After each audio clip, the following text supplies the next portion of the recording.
the average family size in like the 50s, 60s, maybe the 70s, like pre-birth control, is something like 5, 6. And then you're going to a family size of like 2, 1. So there's just literally less human beings to like find a husband or a wife with. And what we have with like the rampant divorce problem is we have competition from inside the family, like the calls coming from inside the house. Even the dating apps aren't really designed for you to find a wife. They're designed for you to like be on the dating apps. The system's not going to deliver you like a trad wife on a silver platter. It's going to be something you really have to dig for.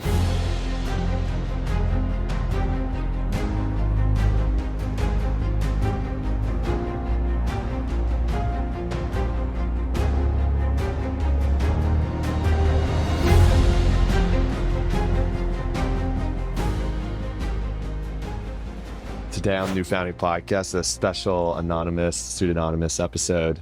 I'm joined by my colleague, Dylan Schroeder, who recently joined New Founding over from World 50. He's working as chief of staff, closely with Nate Fisher across the business. Glad to have you here. Excited to be here. Right, and then we also have our special anonymous guest. He is the oldest of a large batch of children from the 75th Ranger Regiment, an Ivy League dropout, happily married with a number of kids, and he's worked across sort of the political sphere for a number of years, including campaigns against Barack Obama back in those days, and continues to be involved in business and politics. Very happy to have you here. Thank you.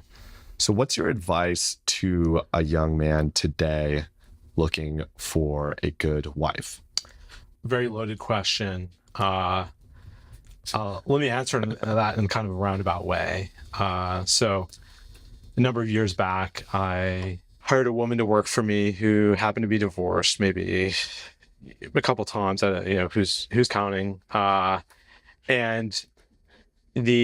she lived with one of her daughters from one of these previous marriages. And so actually in the building I was living in at the time, maybe on like a Friday or Saturday night, I happened to be in my building elevator. And so I ran into this lady's daughter. It's kind of one of these like very strange encounters where she's going to some party in the building. And, I had this realization at some point that the divorced mom, and the young daughter is probably 22, 23 maybe, who's living with the mom, are both on the same dating apps, right? So they're probably both on Hinge or Bumble or whatever the like dominant app is at the time, and they're competing against each other, right? And this is kind of like an anomalous situation in the Anglosphere.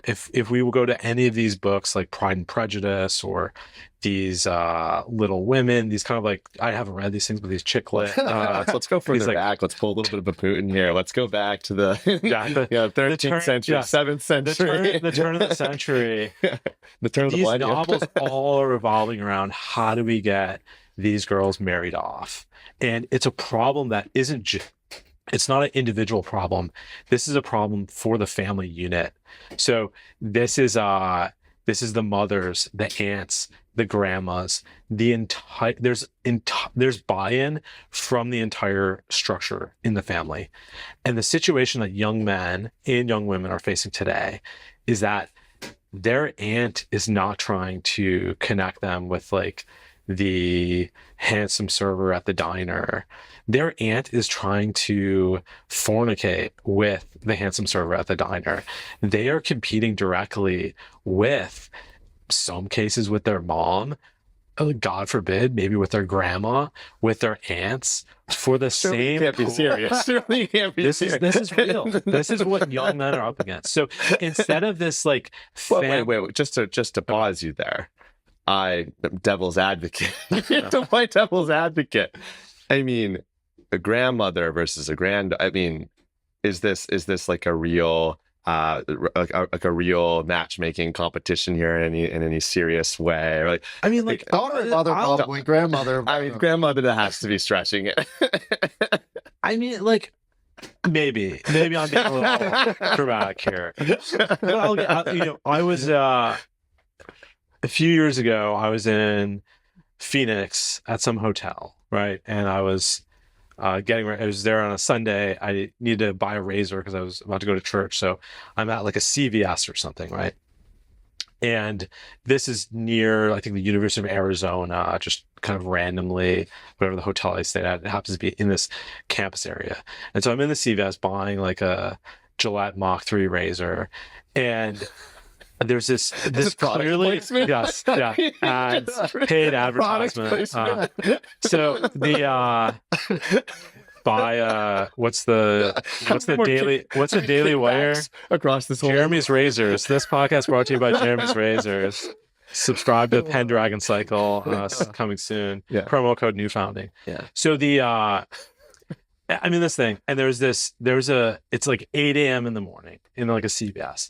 There's clearly a mom with her daughter, and the mom has a full war face on, hair done, makeup on. She's in like a skin tight tank top, painted on jeans, like the whole 9 yards. And the daughter's there with her, and the daughter's in like kind of like baggy sweatpants, a hoodie with the hood up, no war face. And I think there really is like an intergenerational conflict in the dating like arena.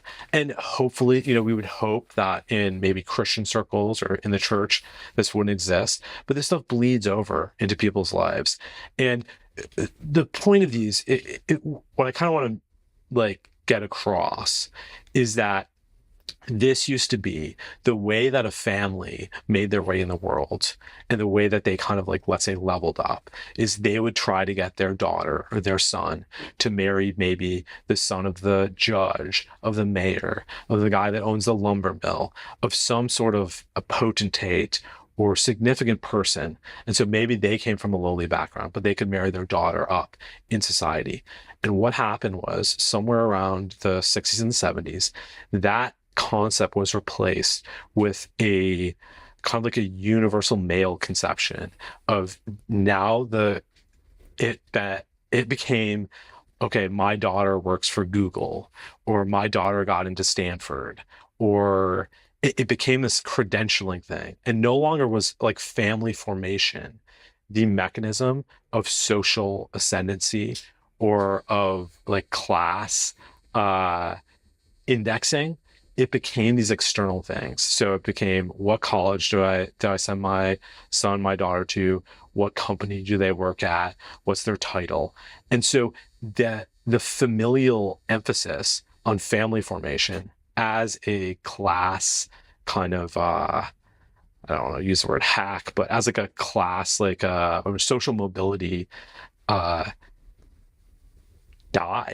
And it got replaced by these things. And so what you have now is this anarchic kind of like PvP arena where every man for himself, every woman for herself. And so some in our circles, some Christians were like, we have to return to arranged marriage. And maybe that would be better, but like you need full buy-in. And what we have with like the rampant divorce problem is we have competition from inside the family, like the calls coming from inside the house. Like, you're competing against your psycho, if you're a young woman, you're competing against your psycho divorced aunt. If you're like a young man, you're competing against like your weird uncle who like divorced your aunt or whatever. Like, this is a real phenomenon. So the forces, the way that we structure society is designed, even the dating apps aren't really designed to like for you to find a wife. They're designed for you to like be on the dating apps, right? So these things are like, you're not just swimming upstream, you're like banging your head into the dam. This is a really excellent, this is a sliver of the problem statement, right? And so I guess to move this in a little bit more of a practical direction. So, okay, that's the reality of things. What then do you do? So when I was I went into the Ranger Regiment right out of high school. And for me, the environment, and it's kind of a side note here, but at that time, and mostly still today, the Ranger Regiment was an all-male organization. And probably, I would say, like one of the last all-male organizations. There's a couple special operations units that are still all-male. There's actually, I think Harvard, Yale, and Princeton, if my math on this is correct, in '69 all went co-ed. Columbia, I think, was the last Ivy League to go co-ed, which went co-ed in 1986, which is like in some of our lifetimes, right? And not you guys, but some of the listeners.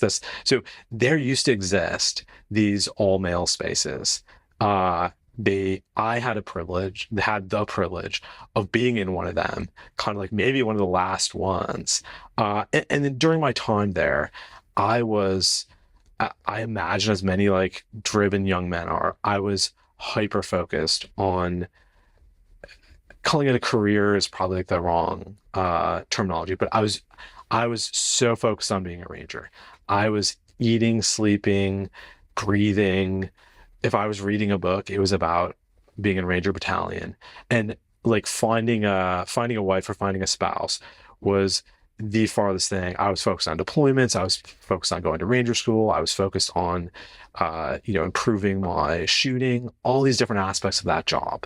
And for a lot of jobs, I think they all are like all encompassing. If you're really like all about whatever your profession is, you're pouring your like heart and soul into that, and you're trying to be excellent at it.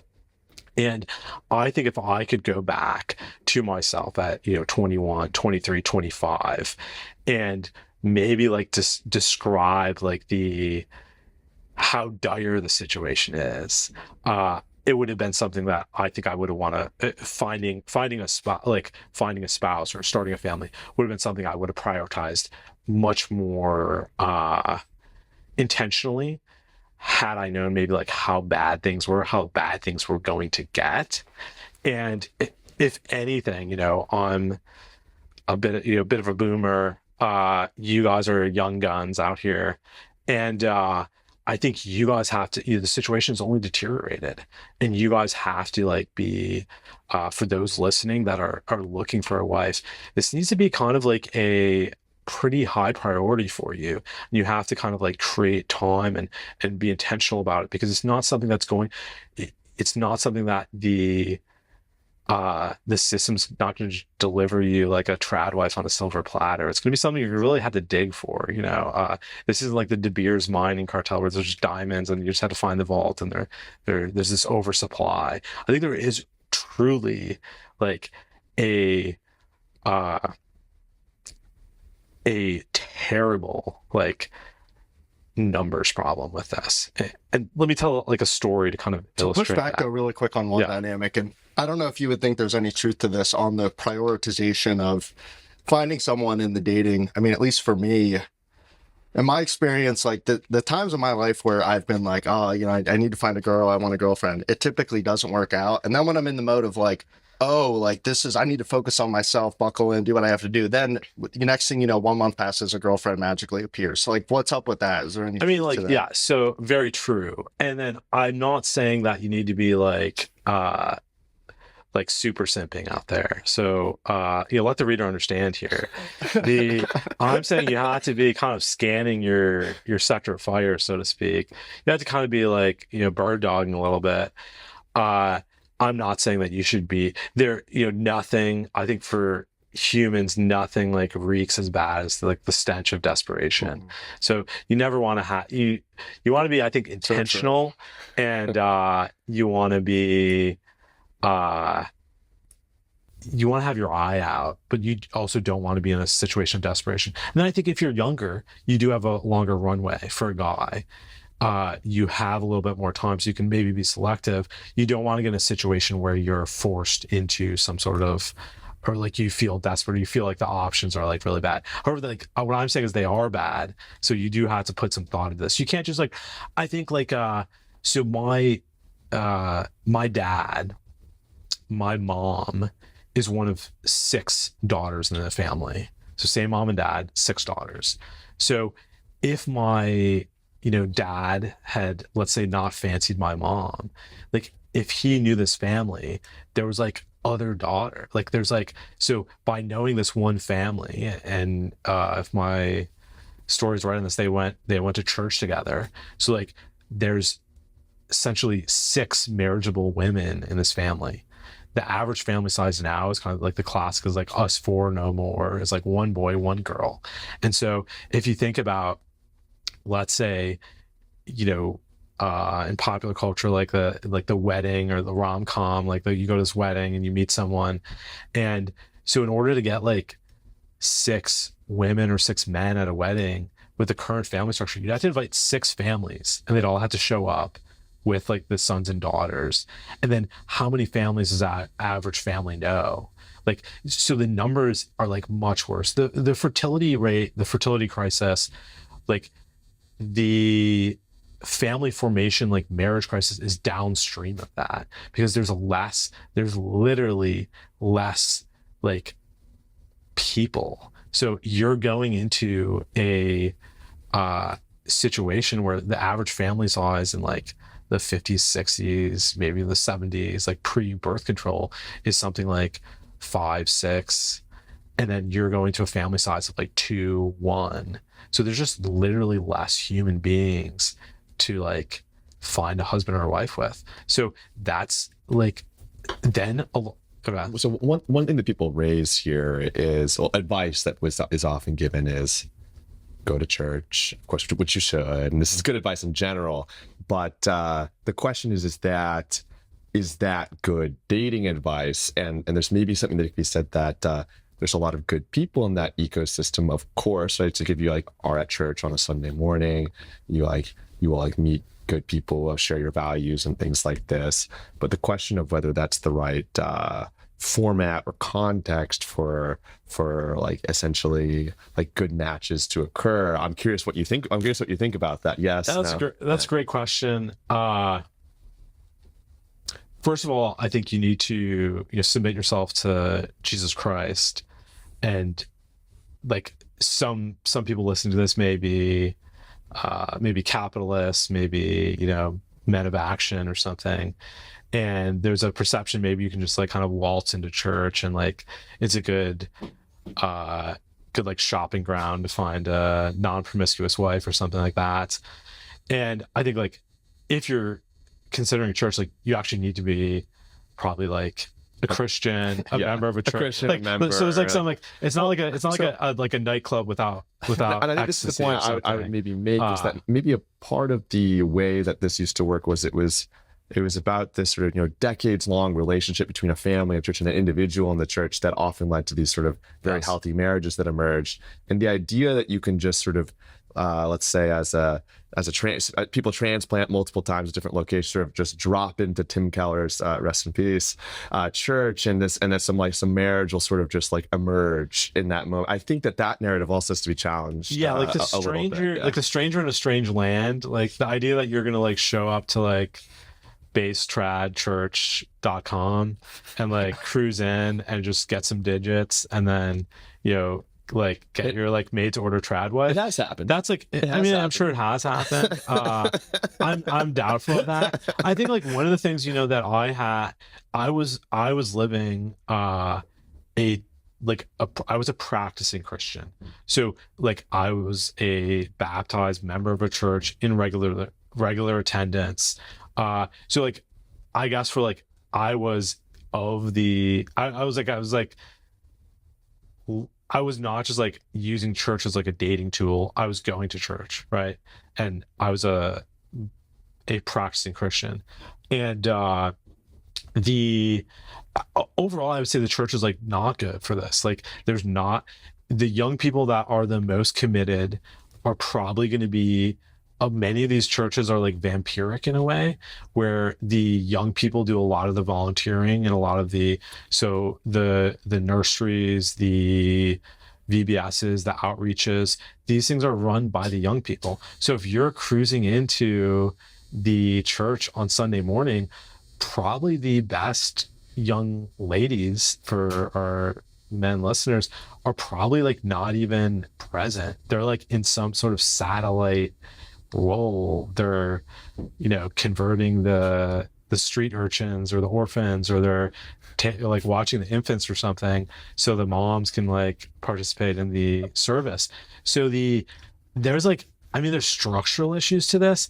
And then most, like, if you think about it, like, say, let's say a church of 100 people, probably the majority of those are going to be married couples. Maybe there's 10 single people. So out of those 10 single people, maybe 5 will be girls, 5 will be guys.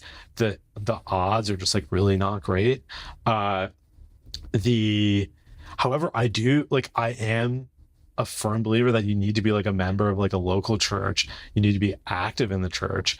And then maybe the better way to think about that is that's like a launching ground for your hunt for a spouse, as in like you are grounded and based in some sort of Christian tradition, in some sort of Christian ethos, and that allows you to go bring a wife in there. But maybe that's not like a target rich environment. It's a foundational layer that you should do regardless, because it's true, and because it's like you actually have an obligation to like participate in this, and like you, like as a Christian, you should be a member of a church. But it is not itself a strategy, or it's self a tool, or itself a tool. I think people consider it as like, I've got my Hinge like lines worked out. I've got 4 verticals. Right? I've got this great restaurant where I've got like a server, where I have my date night strategy worked out, and then I got like, I'm working the church angle. So I don't think it's an angle. I think it's a in many areas of American public life, church membership was a requirement or prerequisite in the Christian nation that once existed, the once and past Christian nation that we had here. Now that's long gone, but I think like as an individual, you need to be committed to Christ and committed to his church. And then I don't think that now, let me say this like very clearly, that is not going to like manifest a wife. Like that is insufficient, but I think that is a prerequisite to this. Now on that, I would say that I'll also, really quick tangent here, is like probably most of the like literature thought on this topic from the church, especially like the Big Eva, is like explicitly terrible. This like blessing of singleness, the season of singleness mantra, this type of stuff. The blessing of singleness language comes from the Apostle Paul, and there's like some precedent in the New Testament, in the New Testament. So I guess what's your critique of that line of argument? So I think that these places will, there's something, we're called to be content in the state that we're in.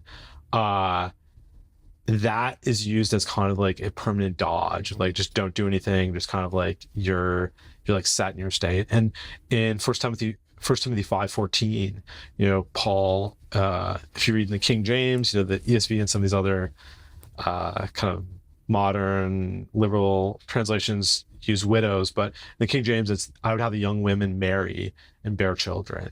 And so this is like a mandate, unless there's some sort of like extenuating circumstance or something.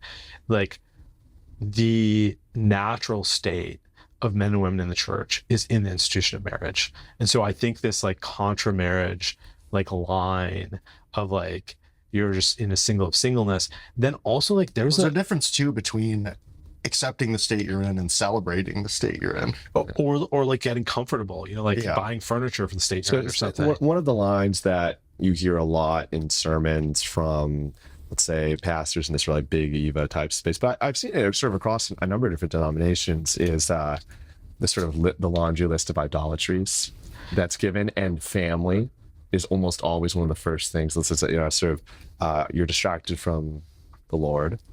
You're idolizing money.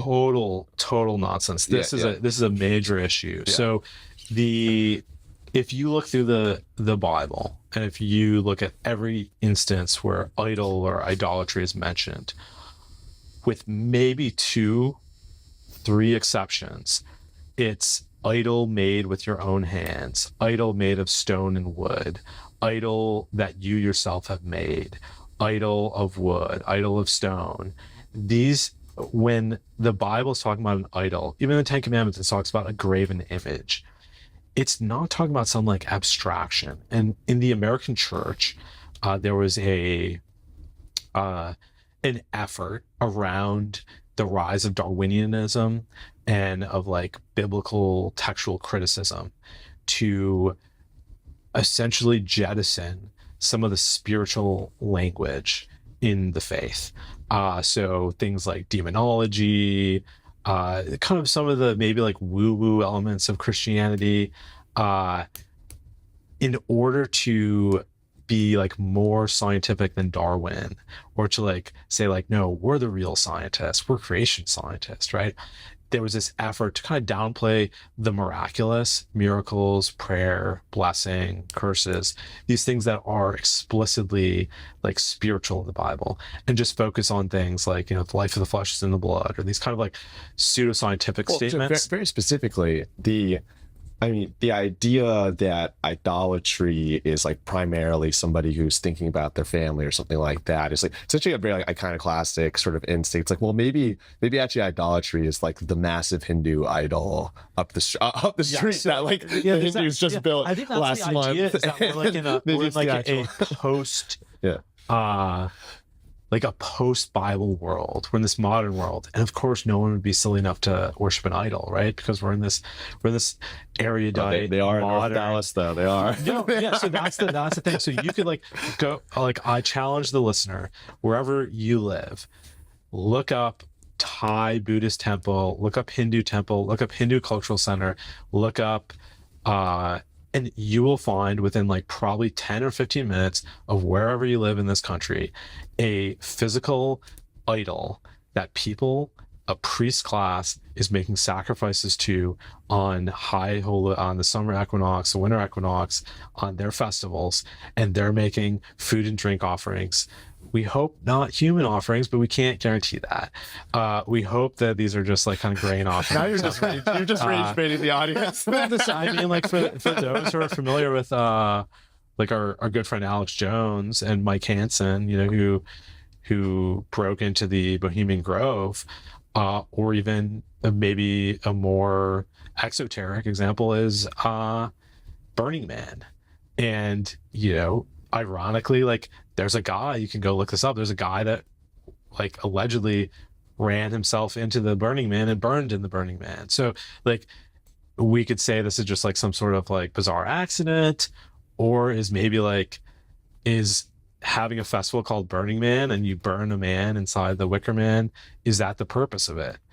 That's open. I'll let that be open to like the leader. Goes all the way back. Like the Wicker Man is it's referenced in Caesar's Gallic Wars, actually, which was a part of it. It was actually a pagan form of sacrifice where they would basically build this massive straw man. It's either like Debello Gallico or Debello. One of these such things, and anyway, it's actually like deeply pagan. It was the Germanic tribes when they came into it. So it wasn't actually the Gauls; it was the Germanic tribes, I believe, and that's like the origin of this whole thing. So they put people inside of it, and I believe it was either sacrifices or even potentially just like prisoners of war, and it was like this whole pagan ritual around this. And of course, Caesar sort of recounts this back to the Romans as a way of saying how savage they are and how they must be destroyed and civilized by Rome. Anyway, but we have... I'm hearing this now. I'm hearing this now for the first time.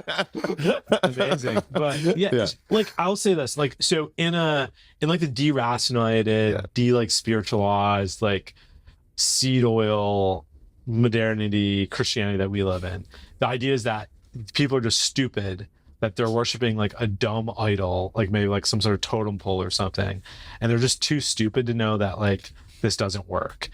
And then I think the historically Christian view would be that there's like a demonic entity behind whatever's being worshipped that has some sort of cachet or some sort of power, and that they're getting something out of this. And if you look at Paul, you know, where he has the demon possessed woman who's telling the future, and her masters are losing revenue because she like loses that ability when the demon's cast out. Like there's a scriptural and then also a historical idea that idolatry is not just like someone getting tricked into worshiping like a rock, but actually that there's like some sort of spiritual Faustian bargain going on there.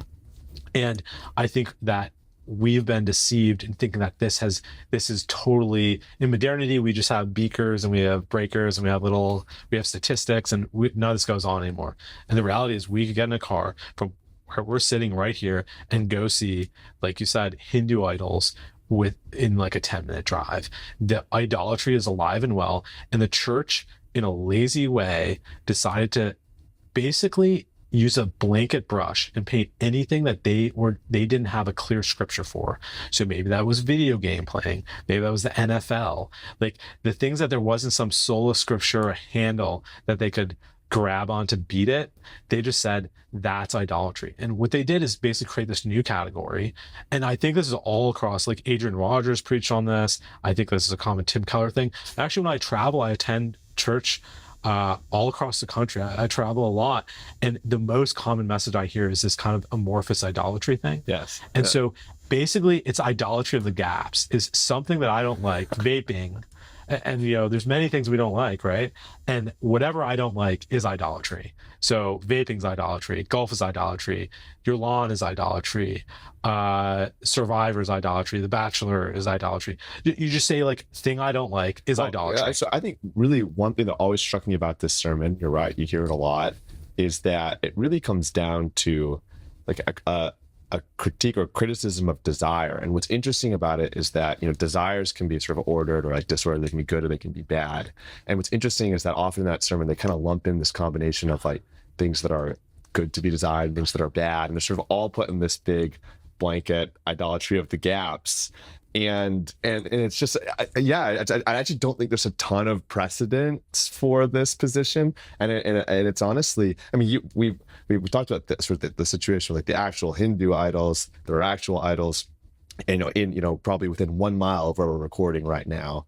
And probably the more orthodox position is that, yes, there's like a literal demon behind that. But then also you think about, I mean, all these other forms of migration and what they've brought here, obviously like voodoo or things like this, like, is that, I mean, the church is oddly silent on this. I think like, again, I think you have to go back to this conflict that was raging at the turn of the century. And this was in Germany, there was this school of thought that was percolating, that was bound to like cross the Atlantic to America. There was questions of biblical inerrancy, the authority of scriptures, and these were combined with kind of the attack from Darwinism on, is there like an alternative question of like is there like some sort of alternative scientific rational explanation? So the church was dealing with these two things, and there's a series, there's many books you can read on this, but there was kind of an ecumenical movement that fundamentalism kind of sprung out of, which was a amalgamation of Presbyterians and Methodists and Baptists that met at Niagara Falls and Winona Lake and I think Cedar Lake in Indiana. Now these conferences. Contextualize us for us when roughly. It was like around 1910. Okay. Maybe like pre-World War I, and they agreed on these fundamentals of the faith, which is the inerrancy of Scripture, the validity of the virgin birth, the existence of miracles,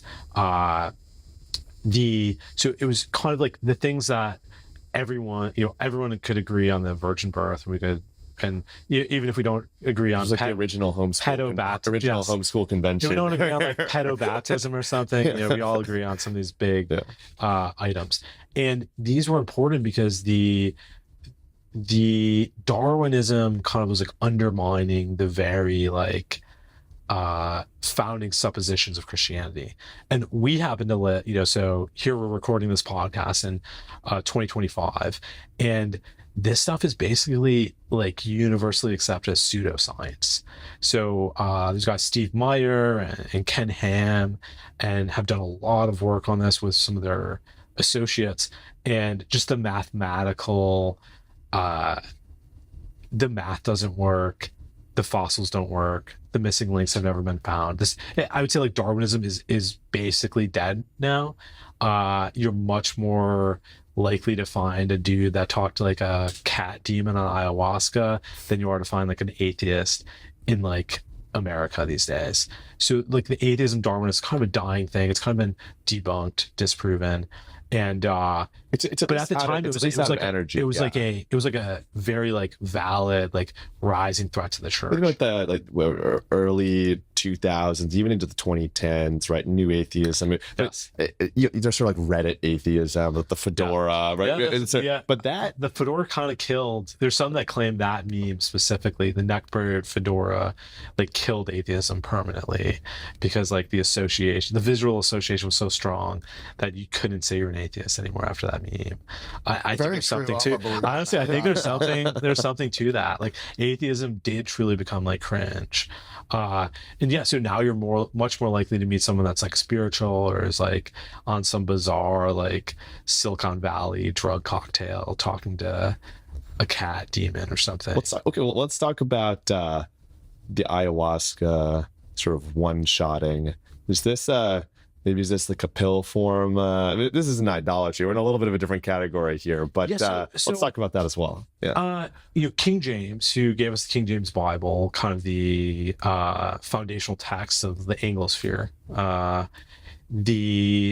He also had some other works. So he wrote a treatise on demonology, and this I found it, it's a little difficult to read for the modern reader. I will say that, but there's different categories of like we'll say witchcraft broadly, demonology maybe. You have the necromancy, which is what the Witch of Endor and Saul were doing, where they're trying to speak to the dead. You have kind of like possession, where this would be maybe the Haitian form, where the Haitian will in these ceremonies they'll have a drum circle and there'll be kind of dancing, and they get what they call mounted by a spirit, and they kind of like start flailing and like twerking around, and they end up like collapsing and like foaming at the mouth, and then the spirit like leaves them. So there's like an active attempt to be possessed. If you look into some of the Gnosticism, it's kind of this idea that if you get to the 33rd degree of Freemasonry or something, you become like possessed by like the universal knowledge or something. Then there's kind of like fortune telling. There's kind of the classic Faustian bargain, where you're trying to like negotiate with a malevolent entity for some sort of like this is the Sam Altman one, cash and prizes. Okay. I don't know. I'm not too familiar with the Sam Altman lore, so I don't know exactly what his affiliation is. But I mean, like many of these Silicon Valley types have been one-shotted by different practices, and unfortunately, like this is something that is endemic in the veteran community. It seems like it's kind of died down now, but it seemed like every Navy SEAL and UFC podcast about 2 or 3 years ago was pitching ayahuasca, iboga, DMT as like this kind of like cure-all for alcoholism, PTSD, bad back, marriage problems, kind of this like kind of like a modern day snake oil, if you think about it. And the whole push to like legalize psilocybin, and I don't mean to make this a separate discussion, but that's incredibly dangerous. Yeah, so there's, and some people like Sean Ryan and Mike Cernovich kind of claim that these things led them to Rogan too, I think. Rogan's kind of on some sort of journey to Christianity. So some of these people claim that this led them, I guess, like the understanding that there's a spiritual layer to the world we live in led them to Christianity. I find that to be a very dangerous bargain to make. And I think, these things are incredibly spiritually, I would say, like dangerous. I've heard anecdotes of people being possessed. And there's kind of if you go in these psychonaut forums, you can read about people that kind of get like, they end up with a second voice in their head, and these kind of things that would be like, I think in an orthodox, like maybe the 17 or 1800s would be clearly understood as demonic possession. And today it's some sort of post-Freud, split personality, some sort of like psychological language that they can use to give themselves a diagnosis. But these things are incredibly dangerous. I think, unfortunately, again, I think the leadership, the clergy of the church has not addressed this, partially because they're like 10 to 15 years behind whatever's happening. So like they'll find out about this in like 8 years after everyone else kind of has been one-shotted. You're going to be traveling for work, and there's going to be just this circuit of ayahuasca sermons, and then we're going to be tired of it. Yes. But yeah. So and then, man, it's,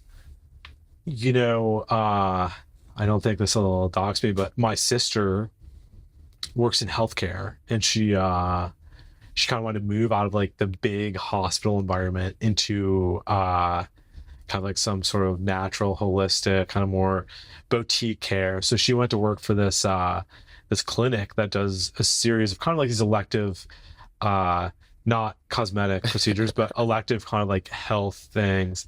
And again, I don't want to go too deep into detail, but like after working in this place for a while, she realized that this was like a funnel to one of these like ayahuasca cults, where after you did a couple of these like IV, like vitamin B IV therapies, and some of these other like bespoke kind of like wellness things, they would pitch you to go down to like Puerto Rico or South America and go on one of these like ayahuasca trips. So this thing is really pronounced. And again, I think the American church again is like talking about your lawn being an idol, and they really haven't updated that. There are spiritual threats, there's spiritual forces, there's spiritual conflicts that are at play, and unfortunately a lot of the American church doesn't even necessarily, like, by creed, like if you ask them, do you believe that there's a spiritual element or a spiritual component in the world, they would say yes, but their actions don't back that up. And so they're like unaware of this, not that they're like intentionally avoiding the topic, like they don't even have like maybe the context or the language to deal with this. And this is something, again, like King James was dealing with this in 1615, right? So this is a problem that has been around. This is like nothing new. But the modern church, because it's kind of deracinated, can't really deal with the spiritual, can't really talk about this. And well, in our previous anonymous episode with a different anonymous friend, we went quite deep on the question of what's happening with these trans kids, essentially. And one of the things that sort of the problem statement up front is, okay, the number of trans kids doubled in the past 5 years. That's really interesting. And then you do see this, if you look at the drawings that they make, or the forums and things like this, and where that conversation led is that there's a very dark, like, spiritual reality to that whole domain and what's happening there with like kids and transgenderism and things like this. And that's also yet sort of another layer of this, where it's like there's something very real and spiritual. It's real here in the material world, but also has a very spiritual quality, and it's sort of on the rise right now. And like maybe this is me just like asking too much of the church or something like that, but I mean, the church is imperfect, but like where is the conversation about what's happening there, or and across all of these? Yeah. Again, I think this goes back to there's a bifurcation that the church makes between like the spiritual and the physical. And if you think about we're sitting here in the Christmas season, the Advent season, yeah. And what we celebrate at Christmas is the incarnation of Christ, like God made flesh, right? And like there's a reason that this didn't happen over like Christ wasn't crucified on like a Zoom call, or like in VR or like in a vision to like in the wheel inside the wheel. Like Christ came down in the flesh, and there's something that like Christianity and the church have a carnal, like a infleshed like reality to them. And I think the modern church has kind of like rejected that, and it has this kind of, you have this spiritual conception of being, and then that doesn't translate into the physical. And if, you know, there's so many different ways we could slice this up, but like the Apostle Paul talks about the, you know, sexual immorality is something that adultery and fornication and sodomy are things that are different categorically because they're affecting the body. And there's just not kind of like a willingness to like transcend, like to bridge that gap. And then if we look at some of the evils of our age, like let's say scribble tattoos on girls, like to kind of like maybe go like a higher level than the trans kids things, or like the castration of these kids.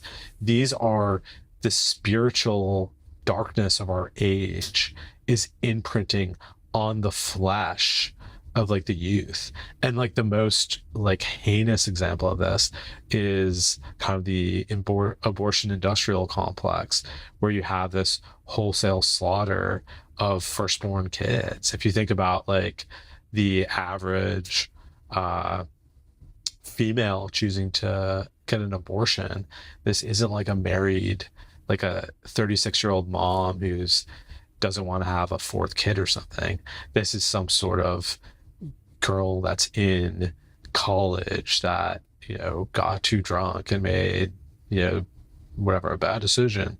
Or this is like, we've sacrificed in like the most literal, like biblical sense, the firstborn sons of the last 2 or 3 generations on the altar of like fornication and feminism and the college experience. And then that has consequences. Do you think that there's material significance to the firstborn son, or spiritual or material significance to the firstborn son today in 2025? Yeah. You know, there's some like Harvard class, which if Carter were here, maybe could remind me of it, where like the professor, like it's like on YouTube, and the professor's like, raise your hand if you're like the firstborn, and it's like 90% of the class is firstborn. Dr. Catherine Shanahan has this book called Deep Nutrition, where she kind of talks about some of the very like physical attributes. And the concept there, like, you don't have to buy, this is like a book that could be a blog post, right? So the concept there is that if the baby in utero is deficient in some sort of nutrition, it will cannibalize that from the mother's body. So there's something called like gestational osteoporosis. And this is where like the calcium in like the mother's bones, if she doesn't have sufficient uptake of calcium in her diet, like the body will reroute the calcium from her bones to the baby's bones. And so in Deep Nutrition, Catherine Shanahan's book on this, basically it talks about like if you have like long-term nutritional deficits after the firstborn child like strip mines the nutrients from the mom, like the second, there's just less stuff to get. So like you end up with like decreased cranium size, you end up with kind of like shorter as you go like down the siblings. This stuff is not like empirical, it's not like every case, but this is kind of like the broad trends. And so there is some sort of case that the oldest is going to be physically maybe a couple IQ points higher, maybe like a little taller. Spiritually, I think it's hard to quantify. The way that I would conceptualize this spiritually is that the oldest child has more time with, like, by definition, with the parents and with the grandparents. And so in as much as there's like a spiritual transfer, and I believe very much that families have a spiritual valence to them, and the oldest child just has more time with his parents and with his grandparents, right? And so there's more for me and my youngest sister. There's a 16-year age gap. So like I've had 16 more years with my grandpa than my youngest sister has. And then I also got my grandpa when he was like a lot younger. Like, so I was getting to like, you could go play baseball or something like that, or things of that sort. My grandpa was not really an athlete, so but theoretically, yes. Right. Yeah. So like this like imprinting on from the parents and the grandparents. I'm also a big fan of the kind of idea of grandparents as like more pivotal than parents in a way. So like if you think about your relationship with your grandparents, it's almost always like very good. Like some of the like maybe personality conflicts that people have with their parents, or just kind of like the living in close proximity, a lot of times familiarity breeds contempt. Especially in my generation, there's this incredible like hostility towards, and I think some of it comes from like the therapy culture. There's this just deep-seated hostility that people have towards their parents, which maybe the best example is like kind of libtard, I'm going home to yell at my uncle at Thanksgiving, or I'm gonna throw a turkey leg at my dad because he watches Fox News or something like this. Shane Gillis has kind of like leaned into this kind of genre of content, right? Like the discomfort that millennials have with their parents. So the what are the root causes of that again? I think so I think that basically the relationship between a grandparent, like a grandfather and a grandson, is more amicable than between a son and his father. And so I think if you think about the way that we normally think about like transference, is like the father's supposed to hand off his business to the son, or there's supposed to be inheritance to the son. And I'm kind of like, I like the idea of like kind of more think that like if you're handing off a business, it would probably be a cleaner handoff to your grandson than your son in a lot of ways, because there's like also more age, right? So like you're probably older, like maybe your son you have to hand off, you're kind of in your prime.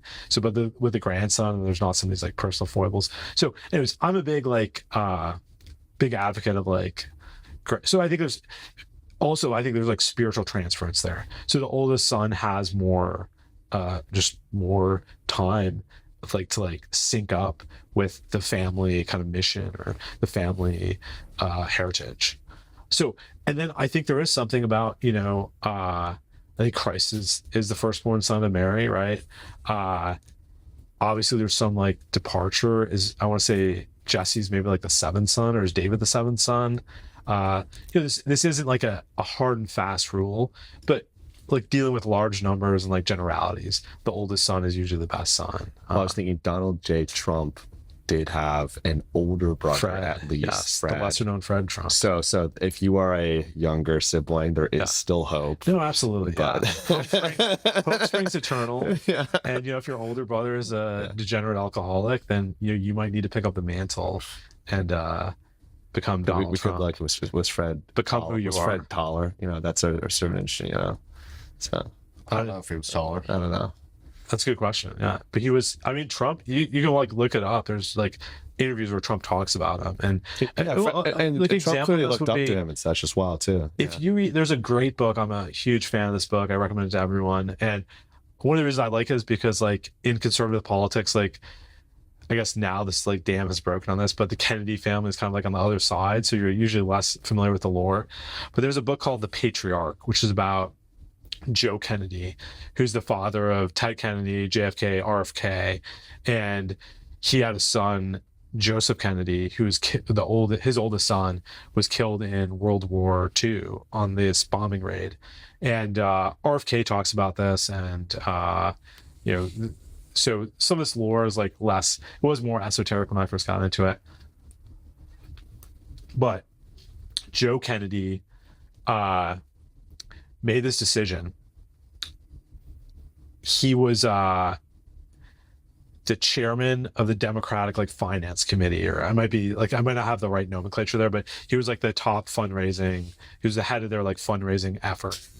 And in the run up to when FDR was running for the Democratic primary, Joe Kennedy was like one of the names that was on the tip of everyone's tongue as like a potential candidate in this race. He was very wealthy, and he made this deliberate decision that he was not going to run, and he was going to kind of put his efforts into his sons. So at this time he had 4 sons, and everyone thought it would be like Joe Jr., Joseph Kennedy, was like the all-star. Like JFK had a lot of health problems, Ted was kind of like whatever, but like this was obviously like the golden child. And he was very involved kind of with Charles Lindbergh and some of the America First movement, and was not a huge fan of like entering into World War II. And what ended up happening is like his oldest son died in that war, and he was emotionally just very like wrought about this up until the time he died. He basically withdrew from public life and put all his effort into, he started buying up like newspapers and radio stations in Massachusetts. And basically, I think he didn't do any interviews or anything for like 10 years. And then ran JFK, I think initially as a congressman. So he kind of made this choice where he probably would have ran against FDR and lost. And so he could have maxed out his personal stats, and instead he like decided to plow all of his like expertise and like financial acumen into his sons. And if you look at, I mean, like obviously like you probably don't want to have like not a great outcome, because like JFK gets shot, RFK gets shot, Ted Kennedy ends up kind of in this Chappaquiddick situation. So, but I mean, on the flip side, 2 sons were like the Democratic nominee for president, and 1 son was U.S. senator. So like in a pure political outcome, he got like maybe the best outcome in like American political life, if you like completely like mark the moral and like the like outcome to 0. So I think there's a lesson there that it's essentially investing in outcomes that apply over multiple generations, or thinking multiple generations out. Yeah. And I think that's important both in terms of for all of us, we have to think back multiple generations about like our grandparents, great-grandparents, great-great-grandparents who came before us, what they stood for, what they fought for in their lives and their values and things like this. And then likewise, we want to create things and like invest in a future that's better for our great grandkids and such. I mean, and RFK Jr., I mean, he's HHS secretary, he's working out in the jeans, and he's, And let me take that all the way back to the beginning of our conversation, right? Is this idea of this like this generational cannibalism, where you end up in conflict with your parents, your grandparents, your aunts and uncles, versus like this model of like launching the next generation out of the previous one. And I think one of the things that I like about New Founding and what Nate's doing here is he's like willing to like facilitate young talent. And that's not, if you look in a lot of these conservative organizations, if you look at the staffing, it is like functionally a corporate harem. It's a bunch of these kind of like Hillsdale, New St. Andrews, like female 20-somethings that are the backbone of these organizations. And there's like some sort of titular public figure at the top that sits on top of this kind of like this pyramid of 20-something-year-old females. So I think like I have a lot of like respect for what Nate's done with New Founding in like giving some young guys a shot at the title, so to speak. And I think that is something that we definitely need a lot more of. Oh, I mean, we're all grateful for it, and we need a world of more with more Nate Fishers in them. So absolutely. So the let me swing back to the idol issue. One of the, and then I really want to get us back to the marriage question again. We should keep hammering. Yeah. Let's do a little idolatry. Also a little idolatry here, since we're on the title, or on the topic. So, in America, I think the most ecumenical figure in modern American life is Dave Ramsey, and the reason that I think Dave Ramsey is the most like Christian kind of everyman is because he speaks the shared language of Americans, which is economic like jargon. I don't care if you're Pentecostal or like Anglican or PCA or whatever, everyone understands like net worth, like my house went up 10% on Zillow, 3% mortgage. This is like really where the rubber meets the road for Americans. It's kind of like how your scorecard in America is like explicitly economic, right? And a lot of the language that we use to describe like immigration, the kind of Cato Institute, Koch brothers, GDP language, it's only capable of kind of describing the economic. And a lot of the church is in the same boat, right? They're on Financial Peace University. They're like, they're doing their baby steps. And so that's the language that they speak. So, however, on the same theme of like kind of reclaiming the miraculous, the spiritual from Christianity, well, you know, let's say importing 20 million illegals, maybe that drives up apartment rent. Maybe that clogs up the freeways. Like I'll grant every single economic contra immigration argument. Like granted, we give it to you. However, I don't think that's the most important argument that we should be dealing with, because as Christians, we like the economic is great. Like you want to have, you know, Job had a bunch of donkeys, you know, we want to bring back 10 talents, not one talent, Parable right? of the talents. Yes. So we want to be like good stewards, and we want to have some, you know, some provisions and some sort of like, you know, a cloak and a sword or something. So three or four more analogies. Yeah, that would be helpful. That being said, like we do have a spiritual role as well. And so if we think about immigration not as an economic function that we use to like modulate GDP or the Case-Shiller index or something, but as a spiritual tool. And I think this is the way that fundamentally immigration has been used in this country, is we're talking about idolatry. It was such a foreign concept that from the pulpits, doesn't matter what denomination, what church you go to, they don't even really have a concept of an idol. So they've created these like Xbox or like World of Warcraft or like the NFL as these like pseudo idols so they can deal with these passages, right? Because there's a lot of stuff about idolatry in the Bible.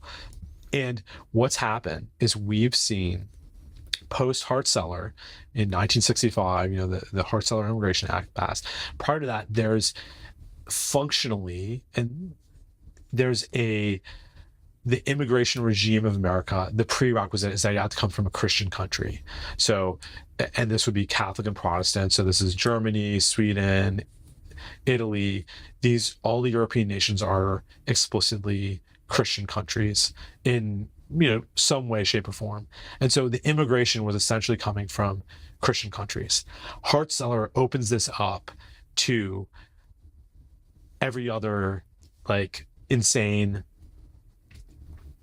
pagan, heathen religion. And so what we've seen since 1965, if you go in any small town in America and you walk down the main street, you'll see the cornerstone of like the First Presbyterian, First Baptist, Methodist, and there'll be 1896, 1861, you know, most of them were like started in the 1800s.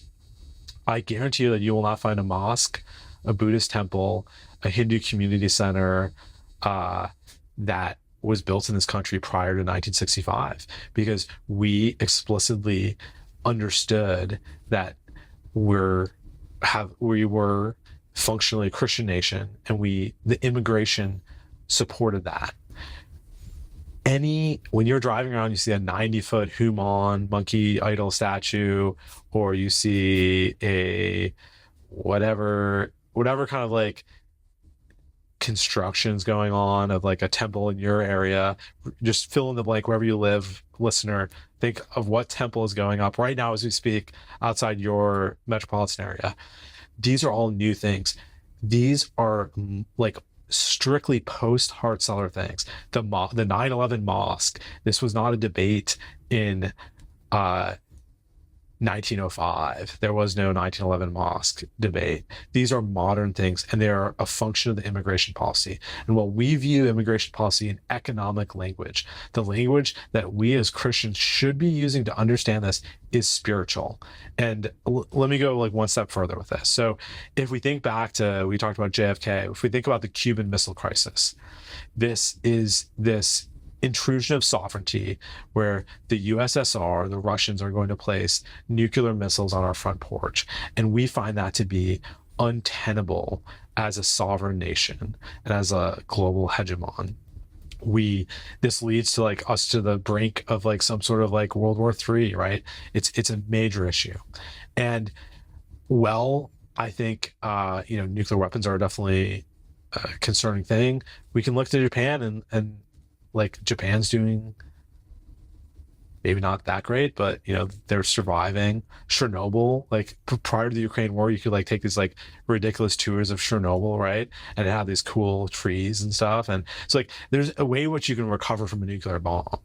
And then the devastation of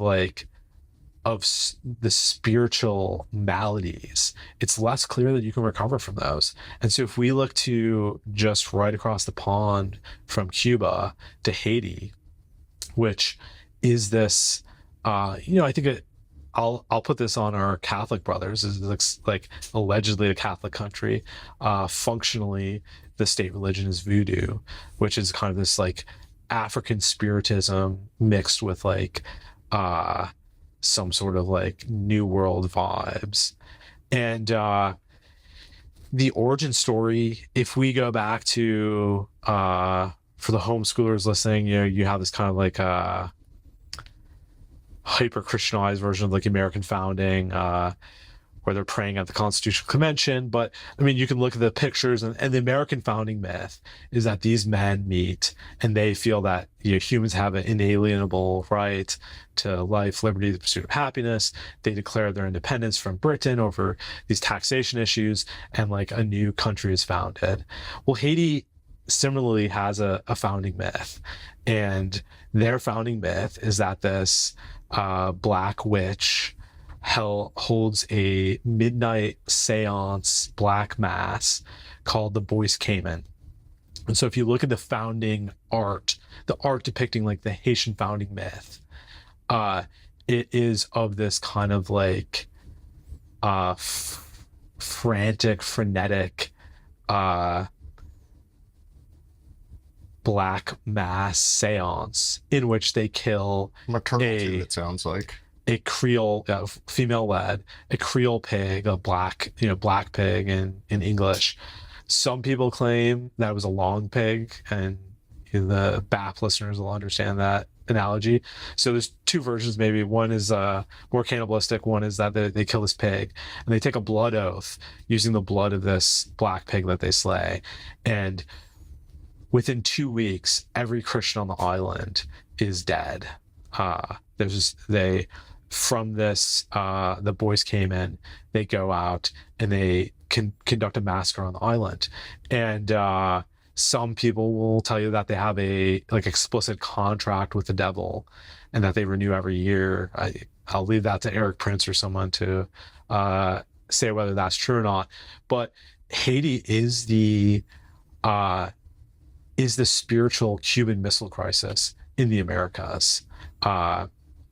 And it has, if you look at kind of the occult elements in New Orleans, which has always been this kind of like dark place. Underbelly of America. Yes, for sure. For sure. Yes. The Haitian influence is strong there. Even in New York, which I always have found to be a very dark place, there's a significant Haitian presence there. And so when we look at the Joe Biden administration effort to take Haitian immigration not into New York or New Orleans, but into Springfield, Ohio, into like rural Indiana. I was at a birthday party, a kid's birthday party a couple months ago. And there was a family there that had come down from Indiana. And I was like, you're in this small town in Indiana. I was like, do you have any of these Haitian immigrants? And this girl, not political at all. So this is just like a pure anecdote with no political valence. She's like, yeah, I was at a grocery store this morning and there was a Haitian guy there and he couldn't figure out how to open the door. So I mean, we're talking about like fresh, like they're human trafficking these Haitians like into the Bible Belt. And you can say that this is some sort of like they're trying to raise the GDP. I think the much more like, unfortunately, the much more scary and like the much more real reason is like these people are communing with demons. They're like state religion. What they do is this spiritism, and there's an effort to, at the same time that there's kind of this war on Christianity, to wholesale set up the spiritual infrastructure. When these Hindus build these temples, the way I would view this is spiritual infrastructure for these false religions that have no place in this country, no place really anywhere in the world. And if we look through the entire Old Testament, the mark of the good kings is continually that they tear down the Asherah poles, they tear down the high places, they tear down the groves. Not that they, bring them bottled water or blankets or something. No, they go in these places and they tear down the spiritual infrastructure.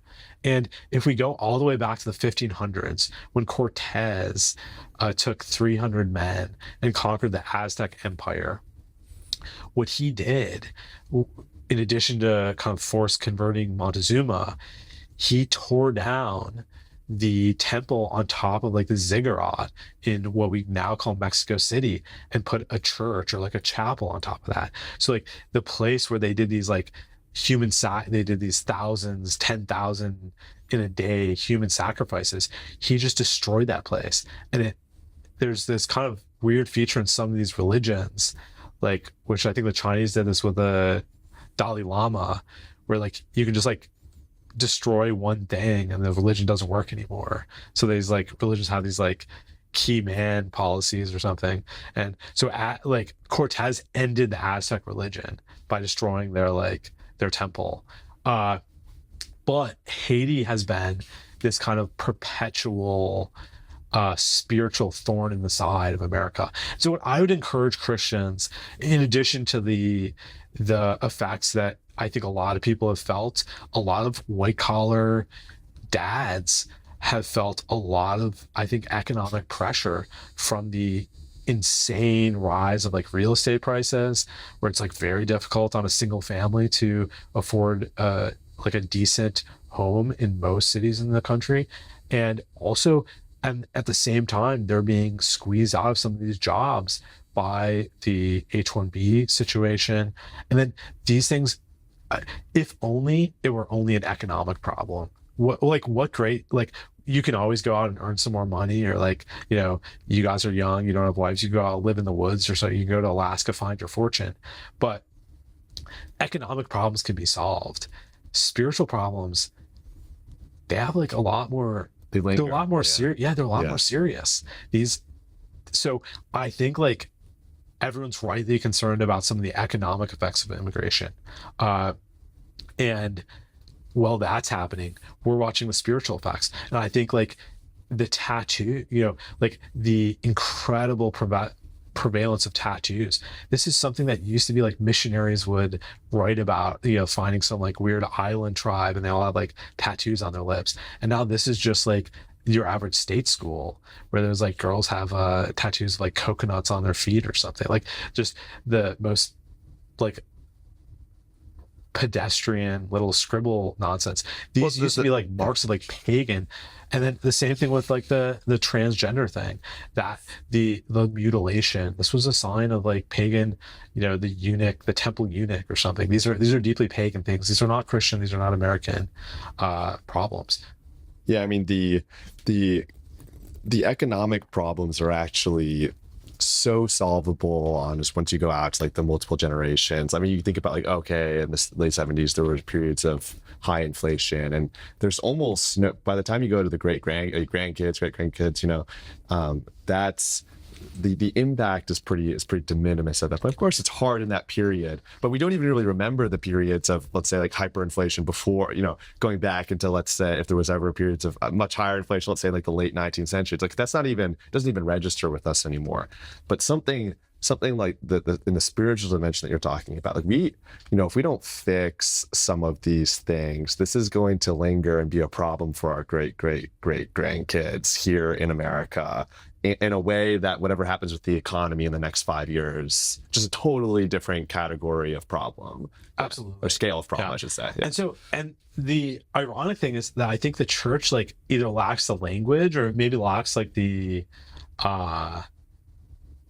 cognizance of this, that this is like a problem. Like there's not a spiritual, I mean, how insane is it to bring in like 10 million people that worship idols into your country, and then the truth is maybe like too uncomfortable. Like if you read some of these accounts of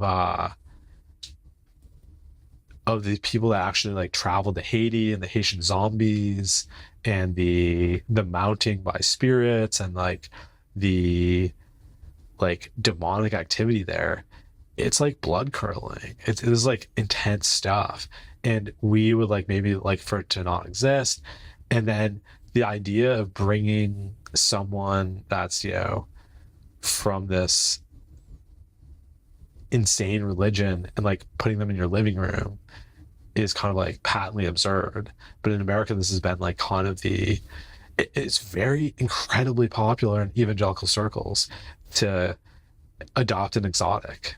I think too, I think the reason for it too, both for the adoption point you're making and for the migration, rather than it being for most people some sort of like deliberate demonic or satanic act, I think it's more like tied into the like suicidal empathy type dynamic. And I forget who wrote that book. Like, I don't even know if the intention, there probably are people with bad intentions, so I would agree with that. I would say though, for the most part, and especially on that point, it's sort of this suicidal empathy that has been brought on by, I don't know what you call it, whether it's like a new age evangelical Christianity, like what that sort of is. But yeah, we were talking earlier about the oldest son thing, and if the listener will go with me, let's travel to Africa, and we'll go into the deepest, darkest Africa. We'll go into the Congo, and we're going to go into a village. And when we get in the village, we're going to ask, where's the witch doctor of this village? And the villagers point us over to this hut, right? That's adorned with maybe skulls, various accoutrements of the trade. And we ask the witch doctor, we say, what did your dad do? And everyone, without going after him, I don't need to like, I already know the answer to this. Everyone, the answer in your head. He's going to say, my dad was a witch doctor. And if we ask, what did your grandpa do? He'd say, well, my dad was the witch doctor in this village before me. And before that, my grandpa was the witch doctor over in the next village.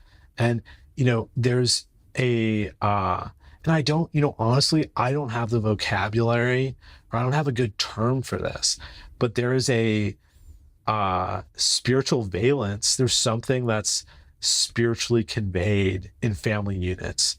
And there's a lot of churches in America, if we did the same thing with a pastor and we asked, for Dylan, our Catholic friend here, this doesn't apply, so asterisk. But if we go to the pastor and we say, hey, what did your dad do?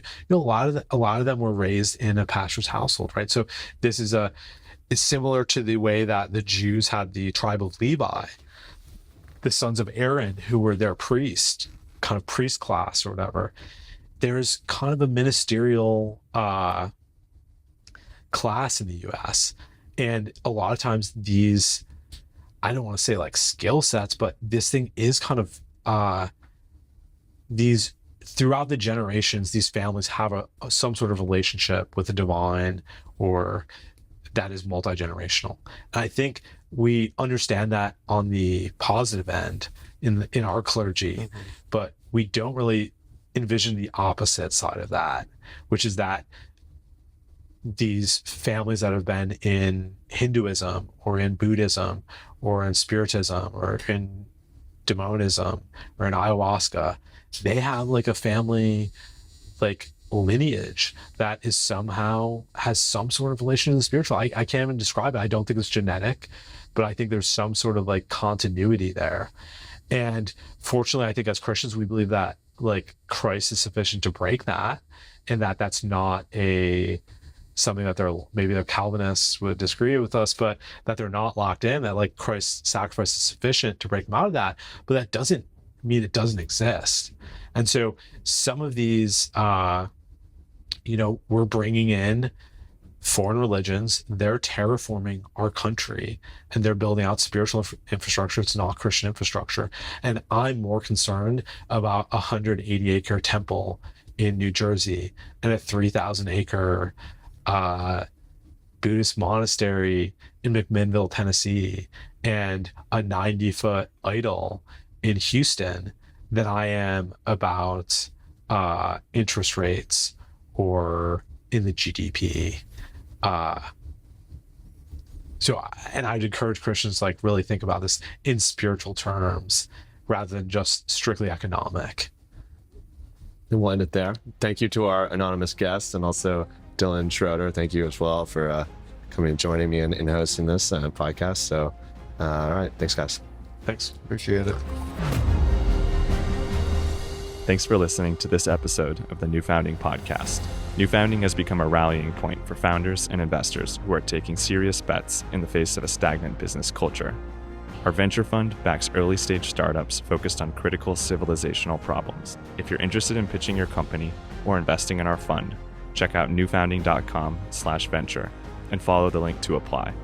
You can also follow us on X @New Founding and @Nat Halberstadt, HALBERSTADT.